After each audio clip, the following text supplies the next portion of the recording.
जन्मले लिम्बू हौं। हाम्रो आफ्नो धर्म परम्परा संस्कृति मूल्य मान्यताहरू छन्। हाम्रो यो विविधता बीचको एकता नै यो राष्ट्रको सौन्दर्य हो। म लिम्बूको छोरा भएर पनि नेपाल हिन्दू राष्ट्र हुनुपर्छ भन्ने अभियानमा हिँडेको मानिस हुँ। म पूर्ण रूपले धर्ममाथि भगवानमाथि विश्वास राख्ने मानिस हुँ। मैले संसदमा छिर्दा छिर्दै भनेको भ्रष्टाचार गरेर खानु आमाको रगत खानु सर मानेर हिँड्छु। यति मात्र होइन, मैले नेपाली कांग्रेसको नेता कृष्ण प्रसाद सिटौलालाई चुनाव जितेर आएको हुँ। कृष्ण प्रसाद सिटौलासँग चुनावी मैदानमा यसै गर्दै उभिएको बेला चुनौतीको भाषामा भनेको छु कि मैले ठुल्ठुलो पदहरूमा बसेर काम गर्ने मौका त पाएको छुइनँ, तर मेरो जीवनको यो लामो यात्रामा सानातिना धेरै जिम्मेवारी प्राप्त गरेको छु र धेरै आर्थिक कारोबारहरू पनि गरेको छु। आजको दिनसम्म 1 रुपैयाँ पनि भ्रष्टाचार गरेको छुइनँ भनेर म जुनसुकै मन्दिरमा छिर्न सक्छु। मैले भने तपाईं जस्तो बुढो मान्छेले दुनिया मान्छेलाई ढोकेर हिँड्नु पर्दैन, दुनिया दुःख गर्नु पर्दैन। मैले 1 रुपैयाँ मात्रै भ्रष्टाचार गरेको प्रमाणित गरिदिनुहुन्छ भने म उम्मेदवारी छोडेर तपाईलाई सघाएर हिँड्छु भनेर हिँडेँ। म त्यो नैतिक बल राखेको मान्छे आज राष्ट्रिय प्रजातन्त्र पार्टीको अध्यक्ष भएर तपाईहरुको बीचमा आएको छु। म कुनै व्यक्तिगत महत्वाकांक्षाले राजनीतिमा छुइनँ। राजनीतिमा लागेका अरू मानिसहरूले पाएको अवसरहरू देखेर त्यो अवसर म पनि पाऊँ, आहा एकचोटि मन्त्री हुन पाए, एकचोटि प्रधानमन्त्री हुन पाए, 7 पुस्तालाई पुग्ने जोड्न सकिन्थ्यो होला, यस्तो सोचेर म राजनीतिमा लागेको मानिस होइन। म राजनीतिलाई नेताहरूले पेशा व्यवसाय बनाए, राजनीतिलाई मागी खाने भाँडो बनाए, जसका कारण देशको राजनीतिको स्वरूपै बिग्रियो। राजनीतिप्रति आम मानिसको घृणा पैदा भयो।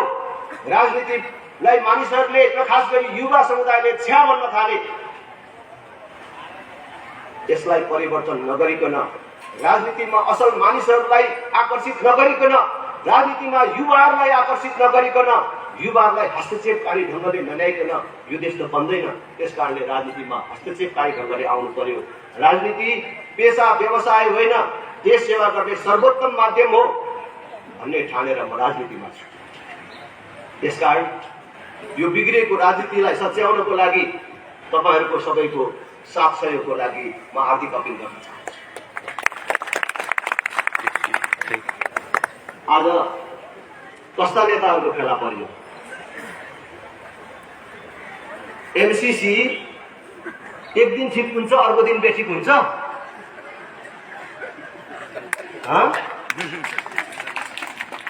रातारात त्यसको बारेमा धारणा फेरिन्छ।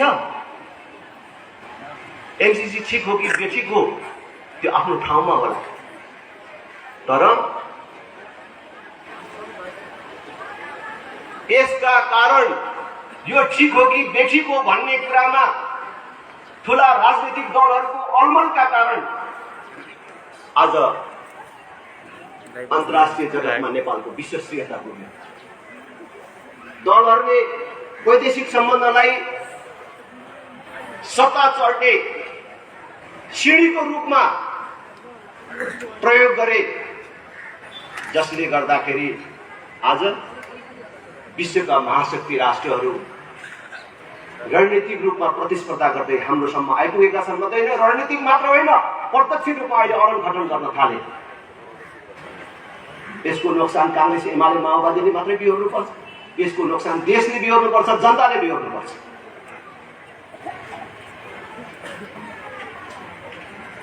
आम जनताले सामान्य भन्दा सामान्य मान्छेले पनि बुझ्ने कुरा हो। केएमसीसी आर्थिक सहायता मात्रै हो, अनुदान मात्रै हो भने संसदमा किन पारित गर्नु पर्यो? यस्तो सहायता त नेपालले धेरै अगाडिदेखि लिइराखेको थियो। त्यो सहायताहरू लिनको लागि संसदमा किन जानु परेन र यो मात्रै संसदमा किन जानु पर्यो? जनतालाई भन्नु पर्दैन ती दलहरूले? अनि अघिल्लो दिनसम्म बेठिक बन्ने, जनतालाई आफ्नो कार्यकर्तालाई सडकमा आऊ भनेर भन्ने, अनि रातारात एउटा टालो बनाएर अब यति भए पुग्छ भनेर मुन्टो हल्लाउने र समर्थन गर्ने। दुई देशको बीचको सम्झौता या सन्धि संशोधन गर्नु पर्यो भने, फेर्नु पर्यो भने, त्यसको व्याख्या गर्नु पर्यो भने दुईटै देशको सहमति चाहिन्छ कि चाहिँदैन? यिनीहरूको टालो अमेरिकाले मान्छ? मान्छ? यिनीहरूको यो लास छोप्ने टालो तर छोपेको छु भन्छ, तर यिनीहरू नाङ्गै देखिएका छन्। यो टालोले छोपेको छ यिनीहरूलाई? छोपेको छैन। आज यस्तो व्याख्यात्मक टिप्पणी गरेर कुनै सन्धिलाई, सम्झौतालाई यिनीहरूले संशोधन गर्न सक्छन् भने सुगौली सन्धिलाई यिनीहरूले संशोधन गर्न सक्छन्? 1950 को सन्धिलाई संशोधन गर्छन्? ल व्याख्यात्मक टिप्पणी गरेर संशोधन गरेर देखाउँ त।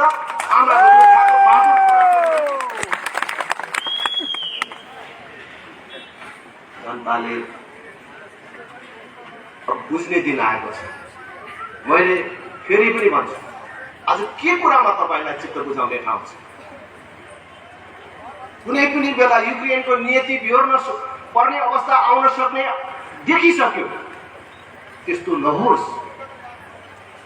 हामी त्यस्तो भएर देख्यौँ, हामीले त भनेकै हो नि, भन्ने प्रतीक्षामा छैनौँ। त्यस्तो नहोस्, त्यस्तो अप्रिय नहोस्। तर त्यो खतराको बादल हाम्रो शिरमाथि बढारिएको छ कि छैन तपाईँ सबै साथीहरू? यस्तो दुर्भाग्यपूर्ण क्षणको निर्माण गर्ने यिनीहरू सजायका पात्र हो।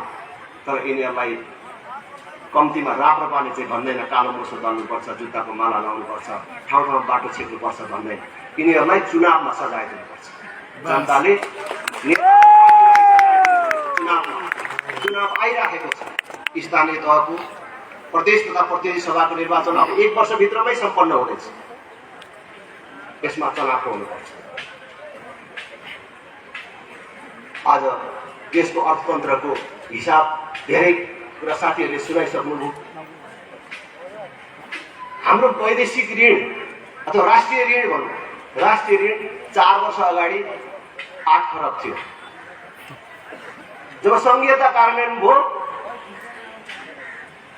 राष्ट्रिय ऋण दोब्बर मात्रै त्योभन्दा पनि माथि बढेर 8 खरबबाट 17 खरब पुग्यो। त्यो भाग लगायो भने हामी सबैको टाउकोमा 60,000 भन्दा बेसी पर्छ भनेर हिजो एउटा साथीले भन्दै। अहिले हामी यहाँ सभामा बसिराखेको बेला नेपालको कुनै कुनामा अथवा यही कतै एउटा नानी जन्मियो भने उसको भागमा पनि 60,000 पर्यो र त्यसमध्येको 2 खरब भन्दा बेसी यो संघीयता अन्तर्गतका जनप्रतिनिधि र तिनका कर्मचारी र गाडीमा खर्च गर्छ। यो संघीयता कार्यान्वयन भएपछि देशको ऋण मात्रै, राष्ट्रिय ऋण मात्रै बढेको छैन, कर कुन तहमा बढेको छ तपाईहरुलाई थाहा छ। हिजो के कुरामा कर लाग्छ भनेर सम्झिनु पर्थ्यो भने आज के कुरामा चाहिँ कर लाग्दैन भनेर सम्झनु पर्ने अवस्था छ। दायरा पनि बढ्यो र दर पनि बढ्यो। 17 रुपियाँ तिर्नुपर्ने ठाउँमा 1700 तिर्नुपर्ने सम्मका करका दरहरू बढेका छन् भने हामीले यस प्रकारको ऋण लिएर, यस प्रकारको कर तिरेर आज के पाइन्छ? त्यसकारण म तपाईहरु सबैलाई भन्छु, अहिले देश हाम्रो सामान्य आँखाले देखे जस्तो सामान्य अवस्थामा छैन। सामान्य आँखाले हेर्यो भने देश ठिकठाकै चलेको देखिन्छ। कहीँ गोली चलेको छैन, कहीँ बन्द हडतालहरू भएका छैनन्। यो राजेन्द्रहरूले हामीलाई खालि आतंकित गर्छन्। खतरा छ भनेर। कहाँ खतरा छ? सामान्य देखिन्छ, तर हामीले हाम्रो सामान्य आँखाले देखेको जस्तो देश सामान्य अवस्थामा छैन। मात्र होइन, देश इतिहासकै सबभन्दा गम्भीर अवस्थामा छ। आज अदालत जस्तो छैन। हामीले सबैतिरबाट दुःख पाएपछि म अदालत जान्छु भनेर भनिन्थ्यो, अदालतले गर्छ जे गर्छ भनेर भनिन्थ्यो। तर त्यो अदालत आज के गरेर बसिराखेको छ? हिजो यस्तो मञ्चहरूमा अदालतको नामले पनि डराउनु पर्थ्यो, मानानीमा मुद्दा लाग्छ कि भनेर। आज अदालत आफै एउटा न्यायाधीश अर्को न्यायाधीशलाई भ्रष्टाचारी भनेर अभियोग लगाएर आन्दोलन गरेर बसिरहेको छ। एउटा न्यायाधीशले अर्को न्यायाधीशलाई भ्रष्टाचारी भन्छ।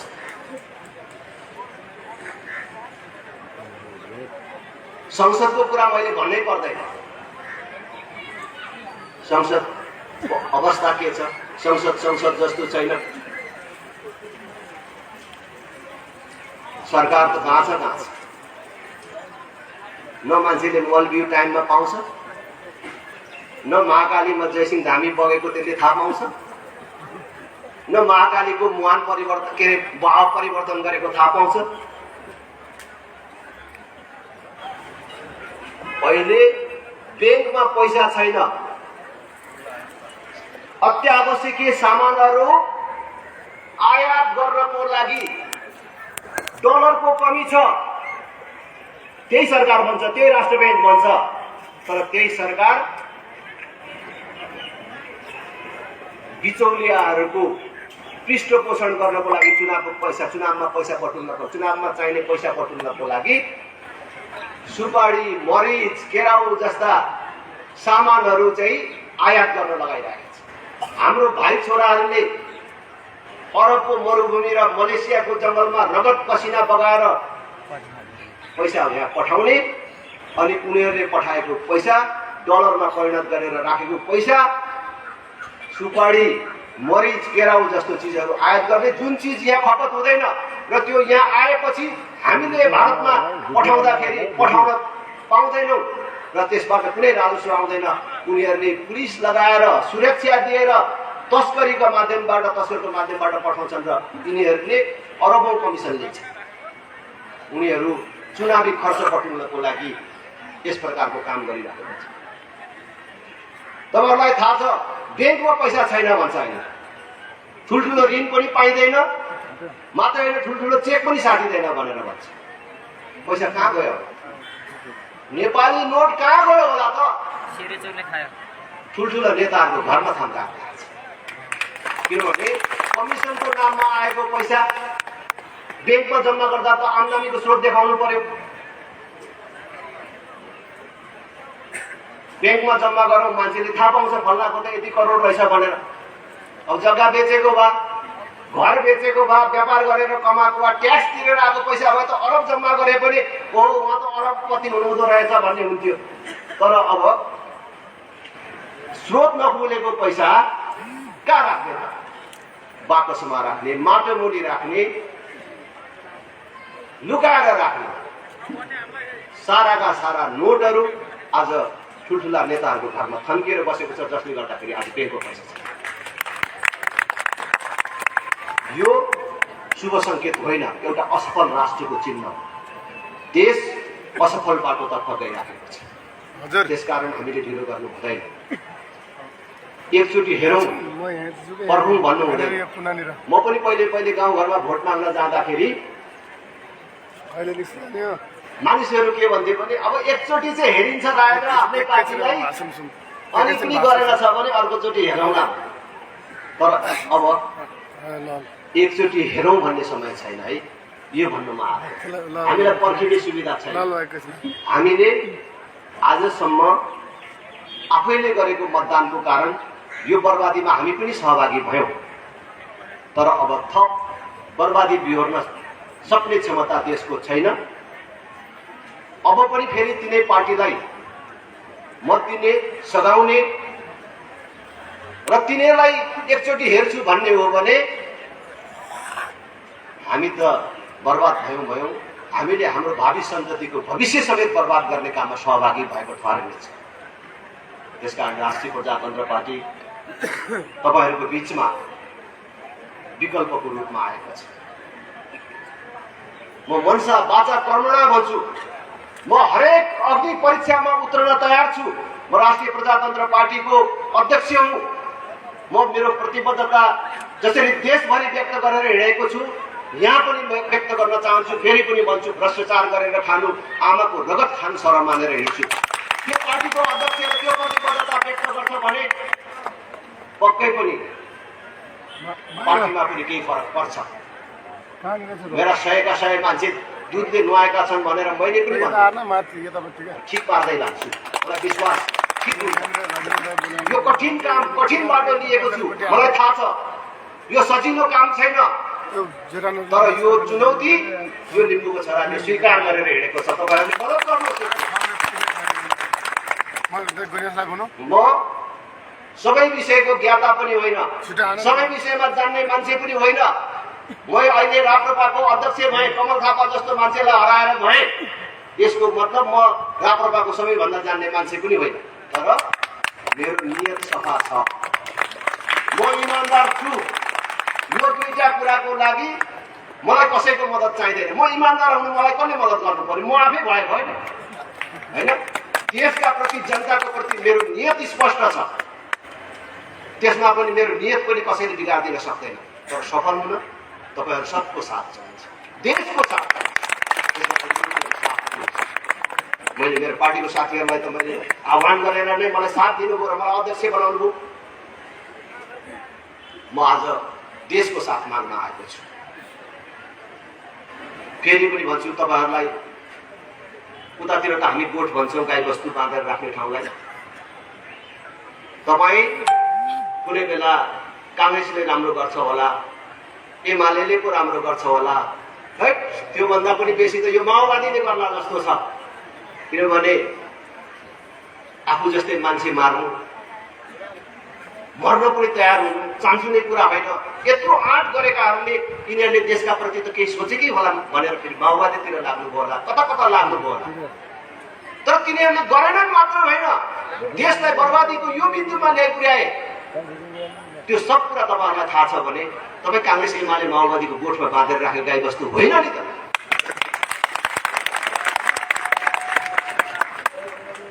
आउनुहोस्, धोका हुँदैन। पटक पटक नेताहरूबाट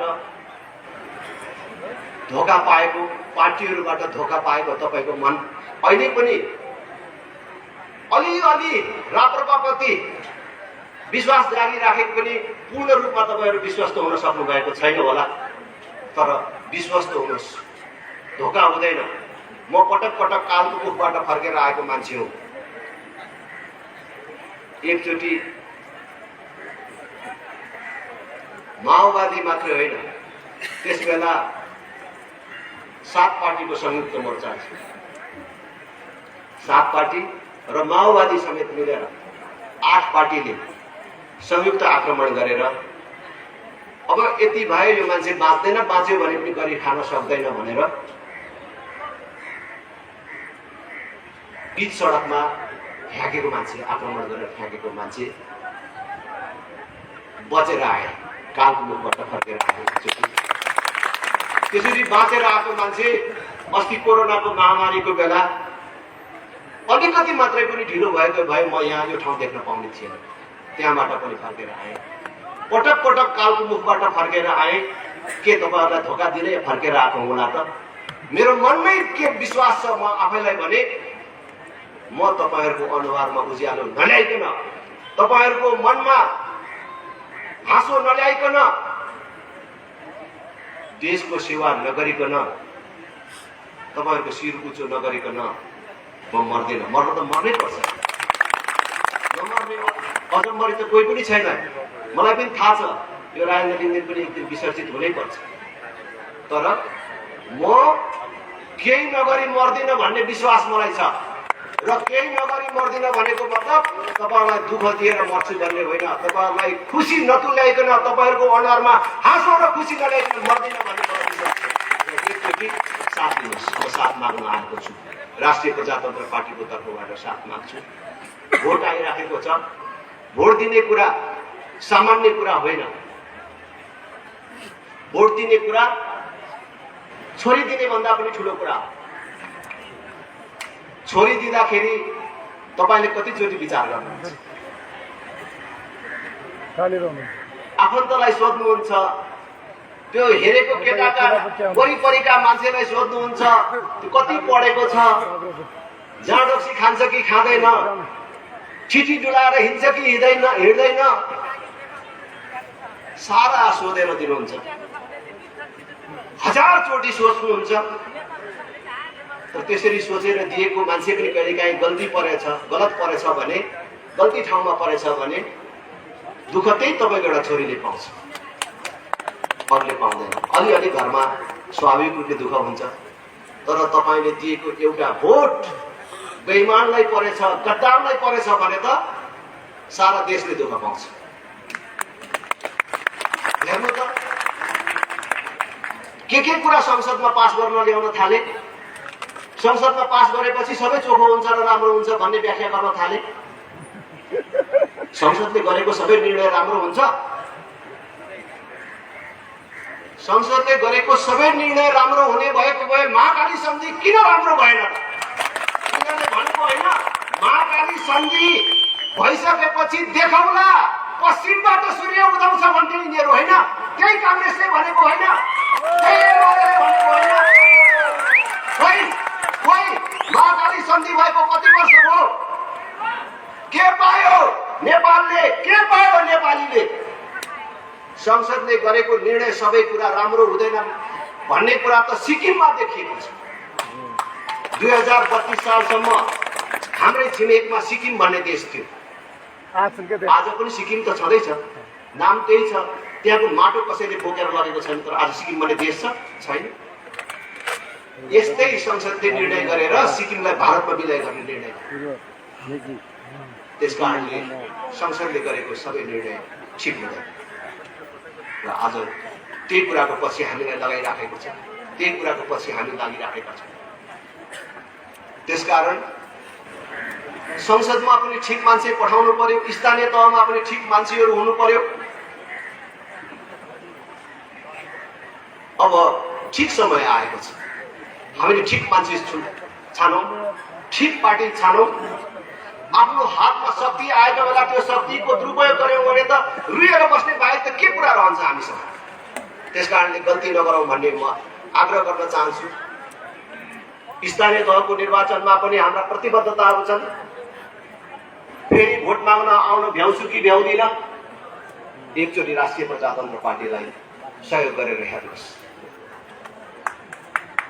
महाभारत तपाईहरुले सबैले हेर्नु भएको छ, महाभारत पढ्नु भएको छ धेरैले। खाण्डप्रस्थ इन्द्रप्रस्थको कुरा सुन्नु भएको छ। जब पाण्डवहरूले हस्तिनापुर छोड्नु पर्ने भयो, कौरवहरूलाई हस्तिनापुर दिएर पाण्डवहरूले अर्को एउटा राज्य दिनुपर्ने भयो र पाण्डवहरूलाई दुनियाँको सबभन्दा काम नलाग्ने, देख्दैखेरि विरक्त लाग्ने, जहाँ जीव र वनस्पतिको कल्पना पनि गर्न नसकिने, हेर्दा पनि आँसु आउने ठाउँ चाहिँ यो ठाउँको चाहिँ तिमीहरू राजा हुनु भनेर जिम्मा लगाइयो। पाण्डवहरूले त्यो खाण्डप्रस्थलाई मेहनत गरे, पसिना बगाए र अन्ततः गर्दा त्यो खाण्डप्रस्थलाई इन्द्रप्रस्थ बनाए। त्यो हस्तिनापुर भन्दा पनि लोभलाग्दो भएर कौरवहरूले त्यसलाई पनि लिनको लागि जालझेल गरे अनि लाक्षागृह, द्रुत क्रीडा अनेकको सिर्जना गरे अनि बल्ल महाभारत भयो। मैले त्यो महाभारततर्फ जान चाहन्न।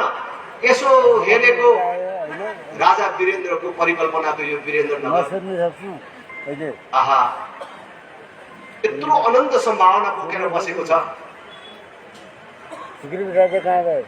त्यसलाई यो क्रूर सहरको रूपमा देख्दाखेरि मेरो मन भत्पत्ती बोल्छ। यो खण्ड प्रस्तै जस्तो देख्छु। यसो बाटो घाटो हेर्छु, एकचोटि राष्ट्रिय प्रजातन्त्र पार्टीलाई दिएर हेर्नुहोस्, हामी इन्द्रप्रस्थ बनाएर जिम्मा दिन्छौँ। यो बोलेको कुरा होइन। राष्ट्रिय प्रजातन्त्र पार्टीले अहिले देशमा 753 मा जम्मा 5 वटा स्थानीय तहमा मात्रै चुनाव जितेको छ। ती ठाउँहरूमा गएर हेर्नुहोस्। नजिकको तपाईको नेपालगञ्ज गएर हेर्नुहोस्। समय छ भने मेरो निर्वाचन क्षेत्रका 4टा स्थानीय तहमा 2टामा राप्रपाले जितेको छ। त्यहाँ आएर हेर्नुहोस्, त्यहाँ 12 कक्षासम्म पूर्ण रूपले निशुल्क छ। कसैको छोराछोरीले 1 रुपियाँ शुल्क तिर्नु पर्दैन। त्यति मात्र होइन, शैक्षिक गुणस्तरमा वृद्धि गर्नको लागि हामीले प्रत्येक विद्यालयमा कम्प्युटर कक्षा सञ्चालन गरेका छौँ। हरेक विद्यार्थीले दिनमा 1 घण्टी कम्प्युटरसँग खेल्न पाउँछ। हामीले अर्को प्रयोग पनि गरेका छौँ। टोल विकास संस्था भन्छ नि, हरेक टोल विकास संस्थामा महिला मात्रै रहन पाउने व्यवस्था मिलाएको छ। महिलाको मात्रै समिति हुन्छ र त्यहाँको विकास निर्माणको उपभोक्ता समिति अर्को बन्दैन, उनीहरूले नेतृत्व गर्छ। भौतिक पूर्वाधार विकासको हिसाबले हेर्नुहुन्छ भने ती 2टा गाउँमा होइन, सिँगै मेरो निर्वाचन क्षेत्रमै कालोपत्रे सडक कस्तो हुन्छ भन्नको लागि भद्रपुर भन्ने पुरानो नगर थियो, टाटा टुटी अलिअलि कालोपत्रे देखिन्थ्यो। बाँकी सिँगै क्षेत्रमा कालोपत्रे सडक कस्तो हुन्छ हेर्नको लागि कि बिर्तामोड भन्ने सहर आउनु पर्थ्यो कि बिहार जानु पर्थ्यो। तर आज कालोपत्रे सडकले नछोएको कुनै वार्ड छैन। मान्छेले हाम्रो बाटो खाल्टा पर्यो भनेर आउनु पर्दैन। ती 2टा गाउँलाई हेरेर वल्लो गाउँ पल्लो गाउँ कांग्रेस एमाले जितेका गाउँका मानिसहरू गालामा हात लगाएर पस्दो गर्छन्। हामीले पनि राप्रपालाई जिताएको भए हुने रहेछ, त्यहाँ 12 कक्षा निशुल्क पढ्न पाउँछन्, हामीले चाहिँ किन तिर्नु पर्ने भन्छ। हामीले प्रयास गरेका छौँ र म भन्छु राष्ट्रिय प्रजातन्त्र पार्टीले जित्ने स्थानीय तहमा शिक्षा निशुल्क हुन्छ, आधारभूत स्वास्थ्य सेवा निशुल्क हुन्छ। औषधि उपचारको अभावमा कुनै पनि नागरिकले अस्पताल जान नपाएर मर्यो भन्ने कुरा सुन्न पर्दैन। भौतिक पूर्वाधार विकासको क्षेत्रमा कसैले भनिराख्नै पर्दैन। हामी एउटा सपना र योजना बोकेर हिँडेका छौँ। कृषि हाम्रो प्राथमिकतामा हुन्छ। एक घर एक रोजगार उत्पादन हुने गरी सिपमूलक तालिमहरूको व्यवस्था गर्छौँ। हामीले वर्षैभरि तालिम कक्षा सञ्चालन गरिराख्छौँ। सिक्दै जान्छन् त्यस्तो व्यवस्था हामीले लागू गर्छौँ। हामी देश बनाउने एउटा सपना र योजनाका साथ तपाईहरूको बिचमा आएका छौँ। हामी यत्रो बिजुली उत्पादन हुँदैछ, अब यो बिजुली नबेचिकन, भारत नपठाइकन, बङ्गलादेश नपठाइकन कसरी देश बन्छ? त्यसका लागि सहयोग लिनु पर्दैन। आज अमेरिकाले 60 दियो भने भारतसँग 70, के अरे चीनसँग 80 कोसँग दिनुपर्छ, माग्नुपर्छ भन्ने नगन्ती कुरा लिएर आएको छैनौँ। हामी हाम्रो देशमा उत्पादन हुने बिजुलीले हाम्रो देश बनाउने योजना लिएर आएका छौँ। यो ग्यासको बदला बिजुलीले खाना पकाउँछन् हाम्रो आमा दिदी बहिनीहरूले। यो डिजेलको बदला बिजुलीले गाडीहरू कुद्नेछन्। यही उद्योग धन्दाहरूको स्थापना हुनेछ। बिजुली बाहिर बेच्नु पर्ने छैन। इन्डियालाई भोलि हाम्रो बिजुली चाहिन्छ भने उसैले ट्रान्समिसन लाइन यहाँ जोडेर लैजाओस्, अनि मात्रै हामी बेच्छौँ। त्यस्तो अवस्था हामी सिर्जना गर्छौँ। हामी बिना योजना बिना सपना हामी मागेर देश चलाउँछौँ भनेर हामी पनि चाहिँ राजनीति गरौँ न, एउटा पार्टी खोलौँ न भनेर आएको छैन। तपाईँहरू लड्न मानिसहरू भन्छन्। अब यति भनिसकेपछि अब राजेन्द्र लिङ्गदेनलाई उहाँ गाउँमा पनि भन्छन्, कांग्रेस एमालेहरूले भ्रष्टाचारी छ पनि भन्न सक्दैन, यसले पार्टीमा भेदभाव गर्छ, मौका पायो भने फेरि पेल छ यस्तो पनि भन्न सक्दैन, नराम्रो छ भन्दैन। के भन्छन् अन्तिममा? अब यहाँ पनि भने फेरि त्यस्तै होला। राजेन्द्रले भन्न त ठिकै भनेर गयो, तर तिनीहरूलाई थाहा छ राजेन्द्रले अथवा राजेन्द्र उपाधिले जित्यो भने त राजाले आउँछ कि फेरि। भनेर भन्ला। हाम्रोतिर अलिअलि भन्थे सुरुमा, यसपालि त राजेन्द्रलाई दिने हो भन्नु भन्दाखेरि राजेन्द्रलाई दिने त दिने, तर राजेन्द्रले जित्यो भने राजेन्द्रको पार्टीले बहुमत ल्यायो भने त राजा ल्याउँछ। तिमीले बुझेको छौ? राजाको डर देखाएर राजनीति गर्ने मानिसहरू अहिले पनि जिउँदो छ, तर राजाको डर देखाएर राजनीति गर्ने अथवा राजाको आलोचना गरेर राजनीति गर्ने दिन गयो। यो राजाको कुरा गर्दाखेरि मलाई लालु यादवको एउटा कथा स्मरण हुन्छ। तपाईहरुमध्ये धेरैलाई थाहा होला, बिहारमा लामो समयसम्म लालु यादवले मुख्यमन्त्रीको रूपमा काम गरे मात्र होइन, उनी आफूले निर्वाचनमा भाग लिन नपाउँदाखेरि आफ्नो औठा छाप श्रीमतीलाई पनि जिताएर देखाइदिए।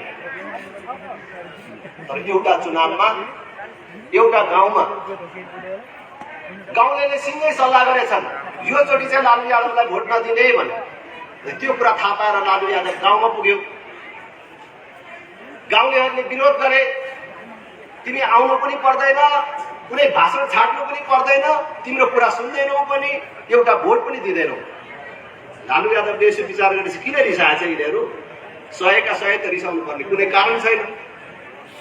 पछि बुझ्दै जाँदाखेरि एउटा मान्छेले बुर्के उठेर भनेछ, हैन तिमीले यही खोलामा पुल बनाउने भनेर भोट माग्ने होला, पर्दैन।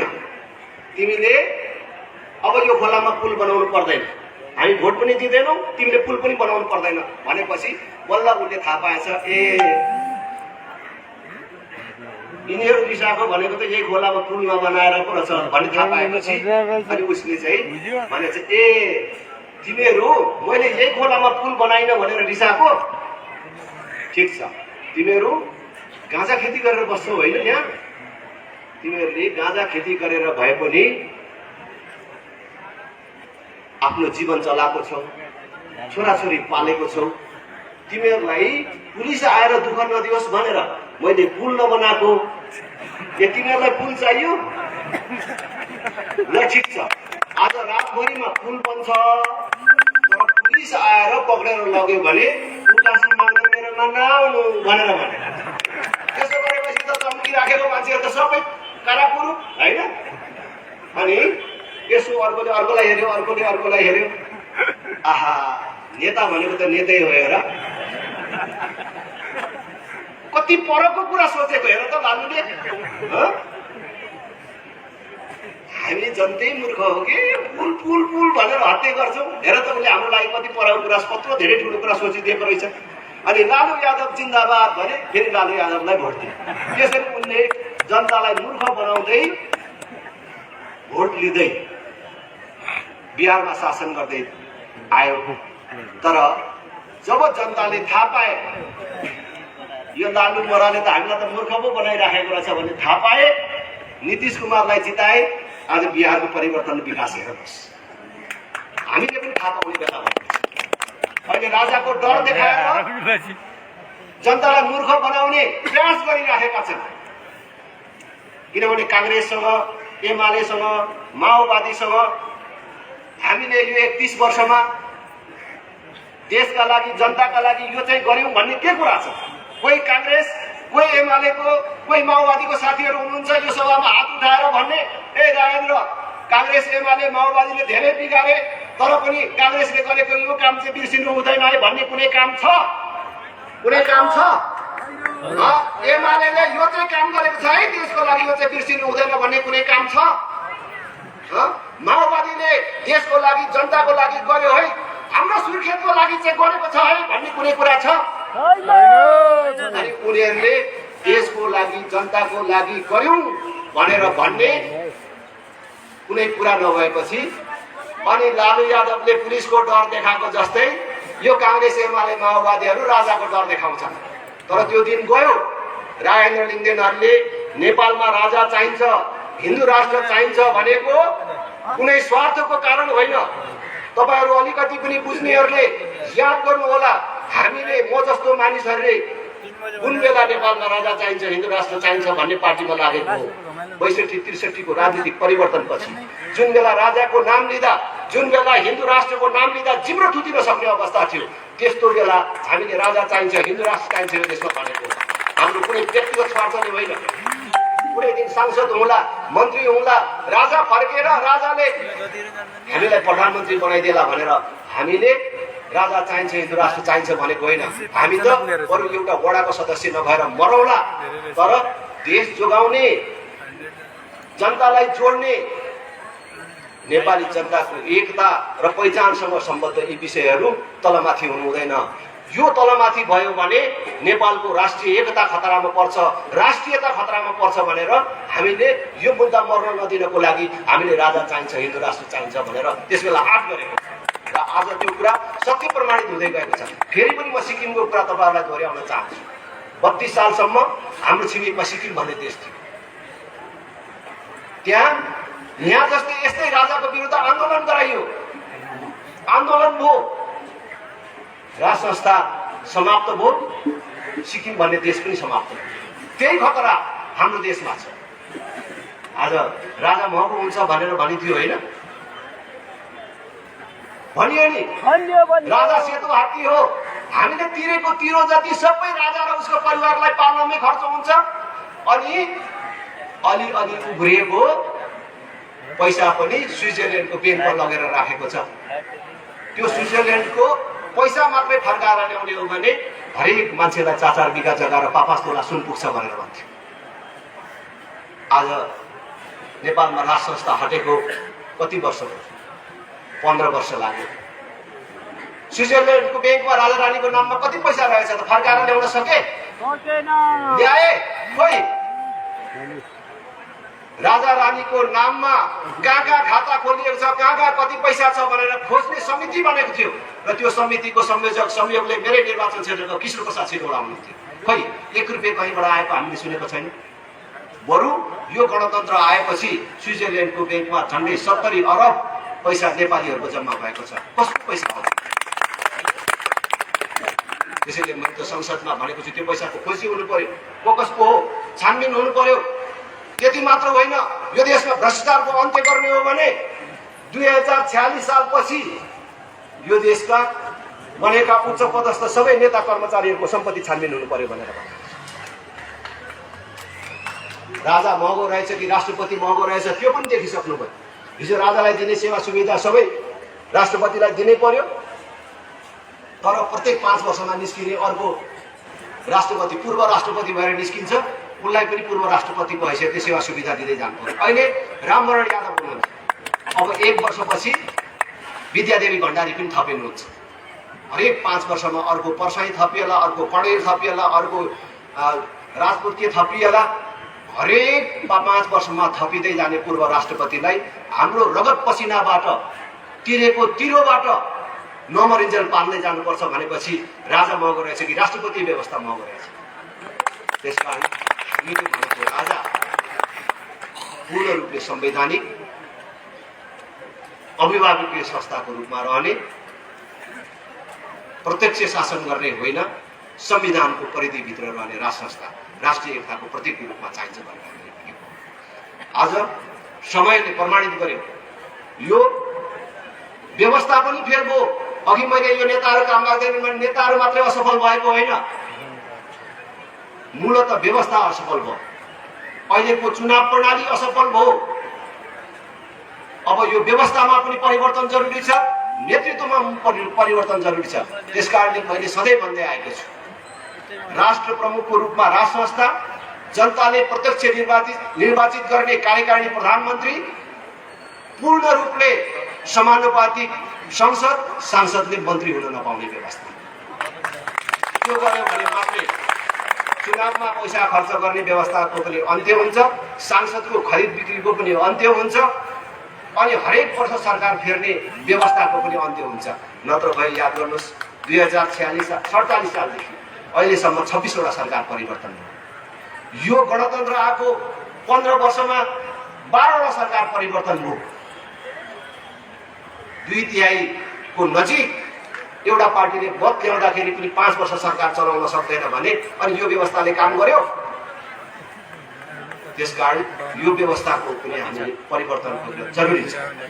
जहाँसम्म हिन्दू राष्ट्रको कुरा छ, हिन्दू राष्ट्रको कुरा गर्दाखेरि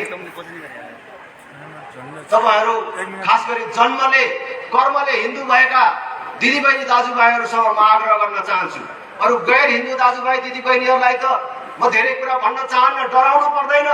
हामीले केवल कुनै जात विशेषले मान्ने धर्मको कुराको मात्रै अथवा त्यसको प्रवर्तनको कुरा मात्रै गरेको अथवा सबैले हिन्दू धर्म मान्नुपर्छ भनेको होइन।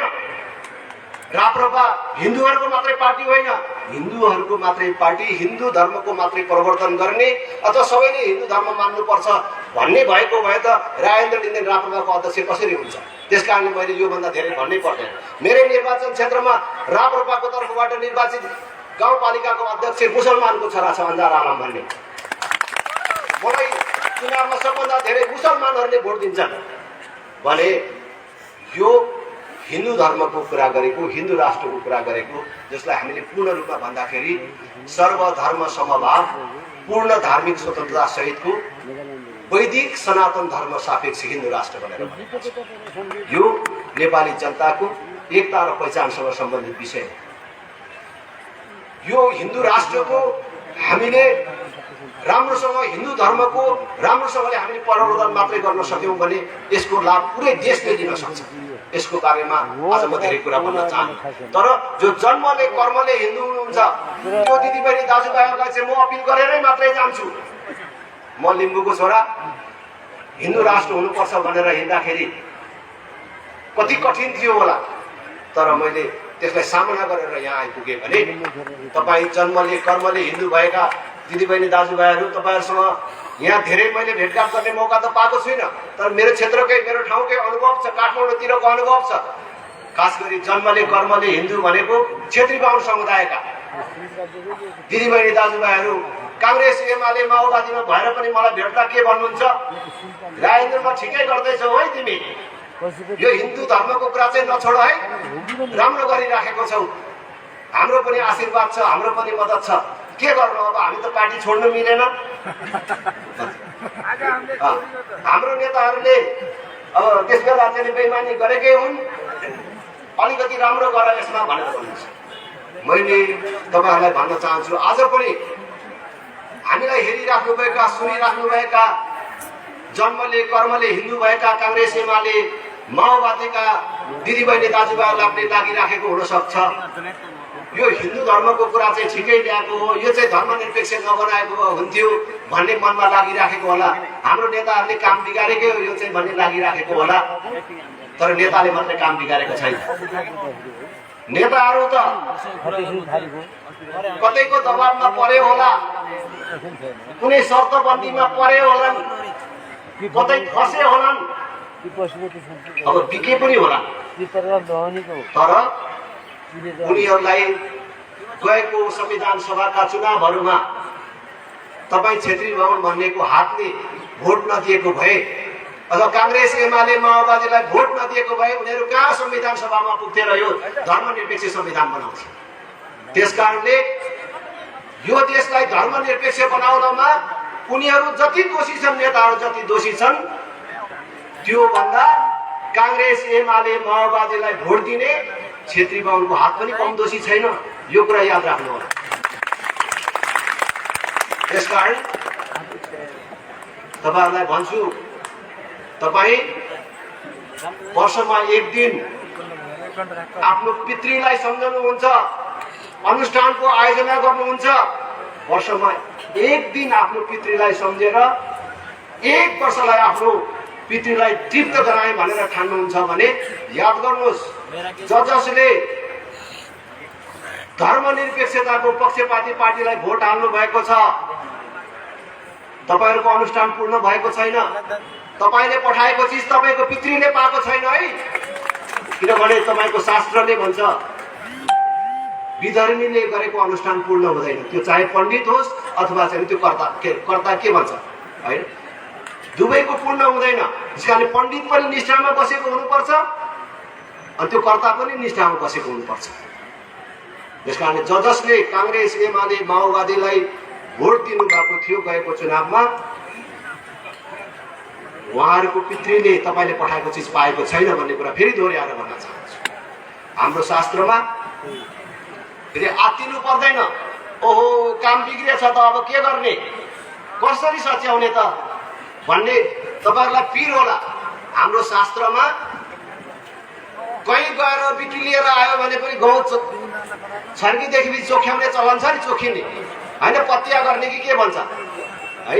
म तपाईँहरूलाई आज राप्रपाले त्यस्तो बिटुलिएका, त्यस्तो अप्ठ्यारोमा परेका, जन्मले कर्मले हिन्दू दिदीबहिनी दाजुभाइहरूको लागि अचुक औषधि लिएर आएको छ। पत्या गर्ने, गहुँत चोख्याउने गहुँत लिएर आएको छ। आउने चुनावमा हिन्दू राष्ट्र कायम गर्छु भन्ने राष्ट्रिय प्रजातन्त्र पार्टीको चुनाव चिन्ह हलोमा भोट दिने अनि आफ्नो पितृहरूसँग भेटघाट गर्ने, जोडिने उपचार लिएर आएको छु। यो औषधि लिनु होला। यो देश धर्म तपाईँ सबैको लागि राम्रो हुन्छ। हाम्रा कुराहरू सुनिदिनु भयो, आफ्ना कुराहरू भन्ने मौका दिनुभयो। तपाईँहरू सबलाई धेरै धेरै धन्यवाद दिँदै जाने बेलामा एकचोटि साथ माग्छु। राष्ट्रिय प्रजातन्त्र पार्टी जिन्दाबाद। धेरै बेरदेखि थाक्नुभयो कि चित्त बुझाबुझ भएन अझै, फेरि एकचोटि भनौँ, एक दुईचोटि नै भनौँ, अलिक परको पनि सबैले सहयोग गरौँ एकचोटि, हामी सबैको लागि हो। राष्ट्रिय प्रजातन्त्र पार्टी जिन्दाबाद। राष्ट्रिय प्रजातन्त्र पार्टी जिन्दाबाद। भोट केमा हलोमा, भोट केमा हलोमा। धेरै धेरै धन्यवाद। जय राष्ट्र, जय जनता।